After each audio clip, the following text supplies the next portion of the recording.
I got a couple things, actually. Yeah. But we are getting into the Golden State Warriors after a week of exit interviews. Your takeaways, the tone from the team. What are you hearing right now? Is it about Clay? Is it about Kuminga? Is it about the roster? Is it about Kerr? What did you hear from Mike Dunleavy? We want to hear from you at 888-957-9570. Evan Inferstein with Goo. Let's get out to Tampa. I don't know, this is Tampa, Florida. Jason wants to talk about Draymond Green. What's up, Jason? You're on 95.7 The Game. How are you? Hey, I'm doing well. How you guys doing? Hey. Fantastic. Hey. Yeah, so I'm hearing a lot of conversations amongst a lot of fans and commentators and everything. And I think a lot of people are putting the lion's share of the season on Draymond missing the 20 plus games. And even though I love Draymond, I think that is a little unfair to him because they went one game under 500 when he missed those games. So if the team was going to be that bad while he was gone, they would have gone maybe 300 or something along those lines. They blew quite a few leads even while he was playing. So to put all of the blame on him missing the game, I think that's a little bit misguided. I believe more responsibility should be put on Andrew Wiggins not showing up like he did in the 22 season. That's a lot of points and a consistent bucket getter who basically hadn't shown up for the last couple of years for a number of different reasons. And I do believe that costs you a lot of games. The solution to that, I believe, next year, bring Klay Thompson back, but as a lesser role, maybe he comes off the bench. Now you have a consistent 3-point shooter coming off the bench who can get hot like a torch, and then you bring on somebody else, maybe Jonathan Kuminga, takes that next step as the number 2 option. But if he's going to do that, he must be the consistent number 2 option, somebody else who can get a bucket at any time. Appreciate that, Jason. Yeah, I mean, look, I think, I don't know if lion's share is appropriate, but I don't know about you, Goo. I'm sorry, like if there's one person, and Dunleavy, someone asked him about, what was the message, or if you had a message for Steph after this season, which was disappointing, what would it be? And Dunleavy included Draymond in his message, basically, sorry we couldn't get it done, this, that, and the other. Draymond Green would be the last guy I'd apologize to for this season.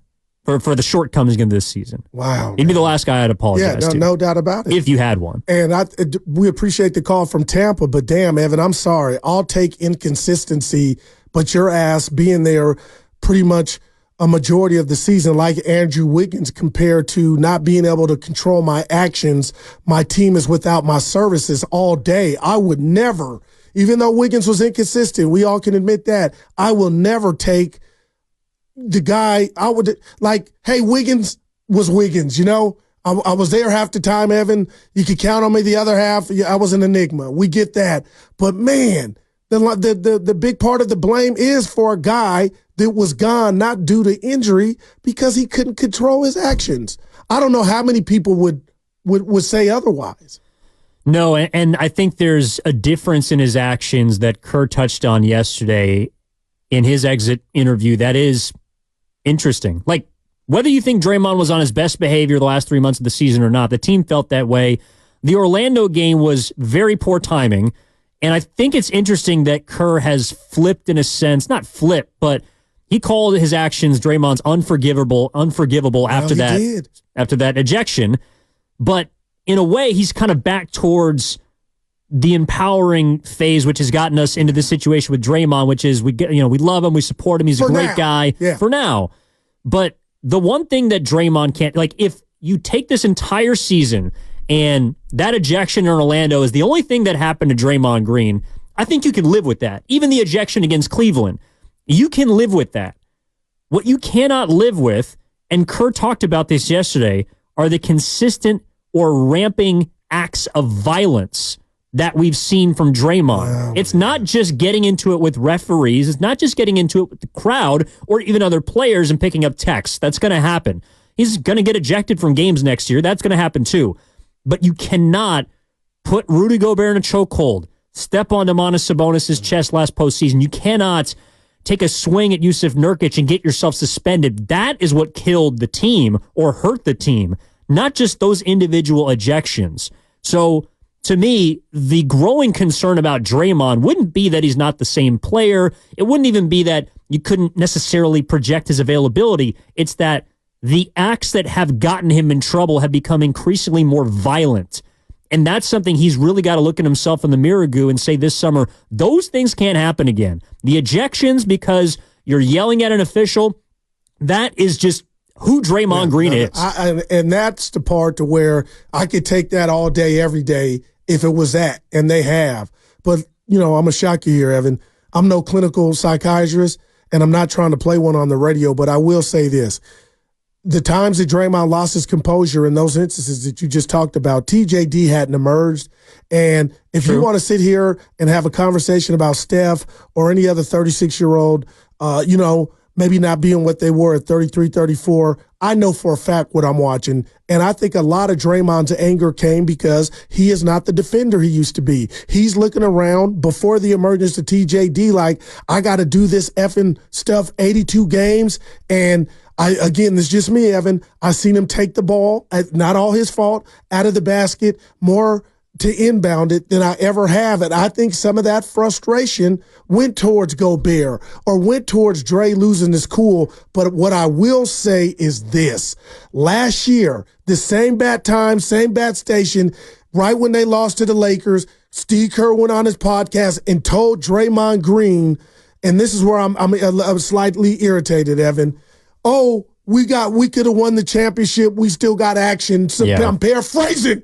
And you followed that up with a non-invite to the playoffs. So, Evan, I guess all in all, I'm saying all this stuff I'm hearing from everybody in Warrior Land right now, I got the gas face with my lips turned up like, miss me, because it's all talk right now, especially when the coach went on Dre's podcast when Dre hijacked the season last year. And I was like, how good of a look was that? All right, whatever, that's just me. And you followed that season up, Evan, with the playoffs missed. So I'm just like, whatever. The proof is in the pudding. We'll see what happens after July 1st and what this team does. But I don't want to say it's Lion season, but that's where I'm at, Evan. Like, no matter what comes out of anybody's mouth, they're not going to get tomorrow or Sunday, the debut of the playoffs, back because they're not a part of it. No, they won't. This was a total fail this year to me. It was. Yes, especially with the expectation of at least making the playoffs, of at least getting to a first-round series. And a lot of that is because of Draymond's unavailability. From the 4-1-5, if we were 15 games out of the 6th seed, I can't blame Draymond. But when you're only 3 games out of 6th, it is on Dre. Missing that much of the season ruined the year. That's not a stretch or hate. No, and that's from the Comcast Business Text line. I don't know if people feel the same way. I don't think that's an unfair statement. I do believe that there's other players that have fault attached to their names. And I think there's blame for Steve Kerr of how he handled some of the games this year. I know people have talked about a win here, a win there, a loss here, a blown game there. Could have been the difference between a 10 seed and an 8 seed or a 6 seed for that matter. There's blame at everyone's feet when you don't make the postseason and you spend the most amount of money in the history of the National Basketball Association. There's blame everywhere. I appreciate that. That is truth. And here I go. My last thing about Draymond, it probably won't be, Evan, this is who I am. I'm a Taurus to Bull. Birthday the same day as Malcolm X. What did you call him? Detroit Red. You shocked me with that, E. Oh, come on. But listen. I got a little knowledge. You do. Evan, would it be so wrong if he had just chose one of his podcasts to apologize to his teammates and the fans? Like, if I were his friend, I'd be like, Dre, that would go over. And Steiny would be like, Guru, get out of La La Land. But Evan, that would play so well. And just say, you know what? It's ending. We didn't make the playoffs, and I'm a big part. Like, I think that would play well with the fans. You say what to that? I don't think it would. I think it'd fall on hollow ears because how many times would he have to apologize? I mean, you just go down the list of things he'd have to apologize for. I think the only people he's apologized to are probably the teammates he has behind closed doors. And that might even been because someone told him he should do that. I don't know. Like Draymond Green, I think one of the reasons he's so great as a player is because he is unapologetic. But when you have increasingly rampant acts of violence, starting with punching a teammate of yours last season. Man, he didn't apologize for that. In fact, he didn't even get reprimanded. He came out and talked about Jordan Poole's dad. Yeah. I don't want to rehash that. But all right, let's get back to the phone calls. 888-957-9570. Evan Giddings in for Matt Steinmetz, Gerald the Guru Johnson. Let's stay in the city. Get out to our guy Marvin. Hope you're not starving out there. What's up, Marv? How you doing, my man? Marv. I'm doing fine. I hope I add a word of common sense. Everybody's talking about what players we're going to get rid of, or what players we're going to get, or can we get the guy in Milwaukee or whatever. But the temptation is to extrapolate too much from one game. The Sacramento game was simply a case of they had a coach who knew the weakness of our coach, which was in-game tactical changes. And Kerr gets blown out every year in the playoffs, in the finals, when the other team does that. If he's given enough time, he figures out a way to beat it. But Sacramento has been an average defensive team. They had lost a whole bunch of games. They had blown a whole bunch of leads. And is that the team you saw come out? No. That's because Mike Brown got his team fanatical, knife in the teeth for that one game. What did our coach do? He hasn't had this team up for a big game in 2 seasons. But let me go on. Yeah. We had the best record in the league since Jan 1 with the same players. We had the worst home record in of all the teams in the playoffs. So what would the season have been had we started like we've played since January 1? We were the second best team offensively in the NBA since Jan 1. That's a large sample. What happened? Well, here's what happened. We brought Klay Thompson off the bench.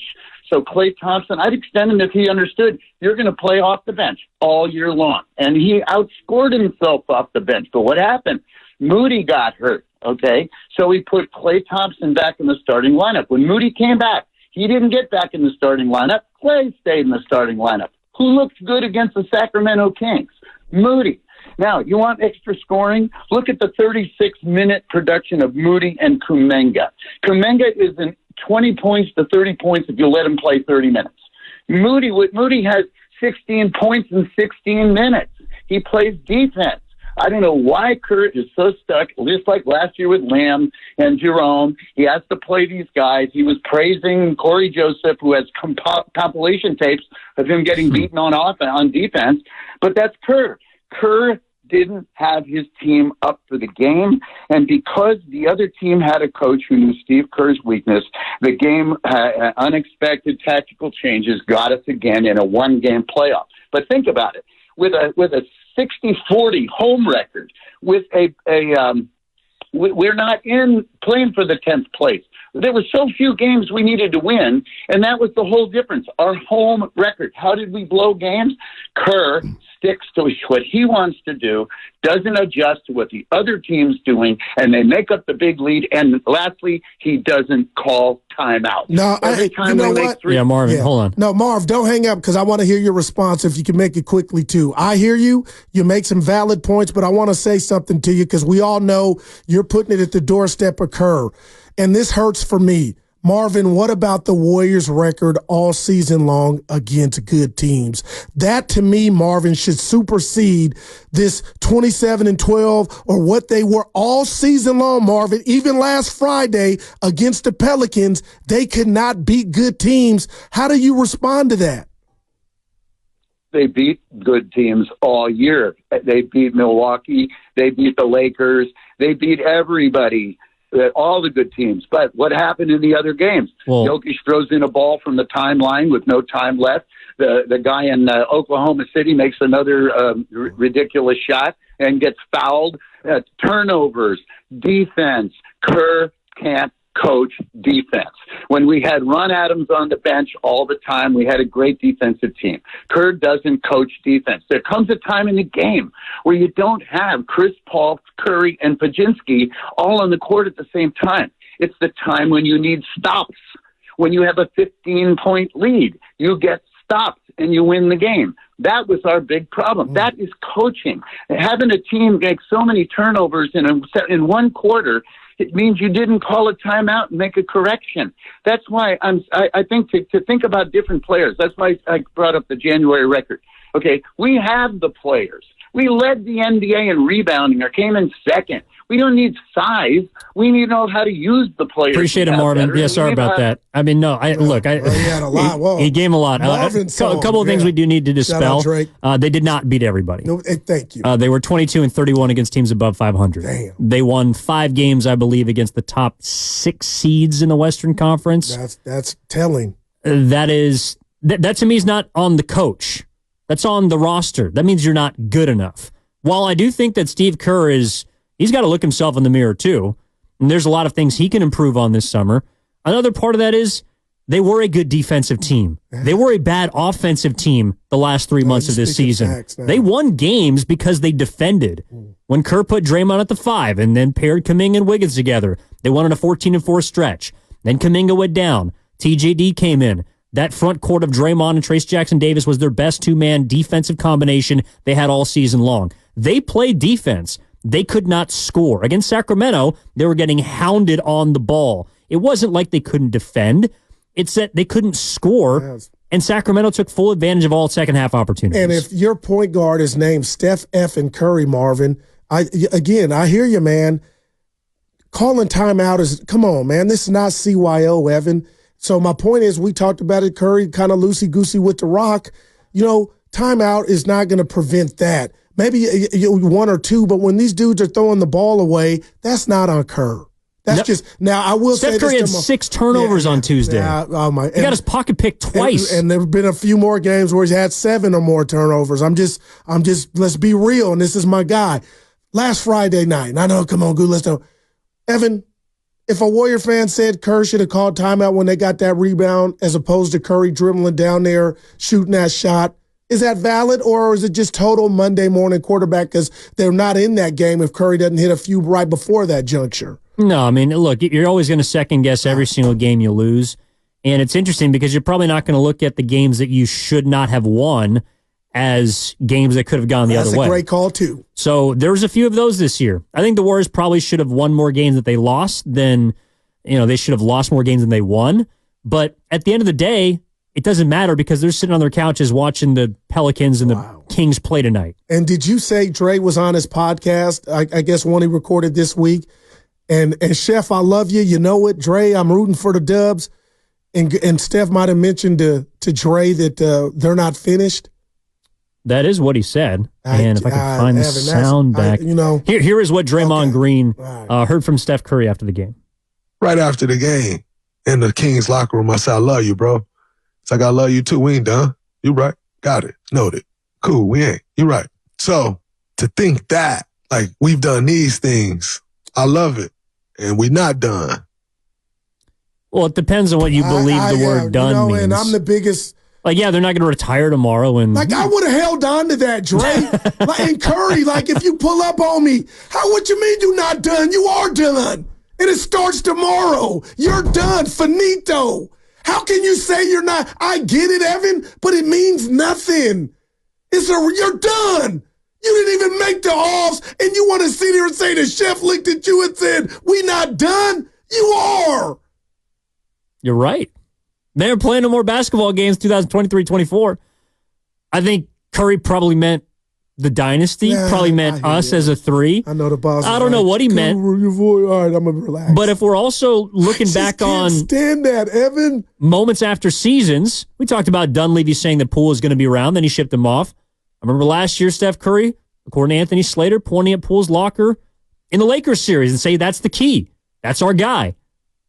He's no longer on the team anymore. It just falls under disappointment. I would hope he would feel like they're not done. And Evan, when you get married, there's going to be times in the bedroom where you don't have your best performance and you're bragging to your wife about, I don't need to be married to learn that. You're in trouble. And then it's like 3 minutes and you're like, oh, no. That's how I feel. 12 minutes. Don't tell me that. You can do better. Yeah, don't tell me that, Evan. Don't talk about it. My bad. You know what I mean? They're working me hard at the job. But Blue Chew. That's disappointing. You are done.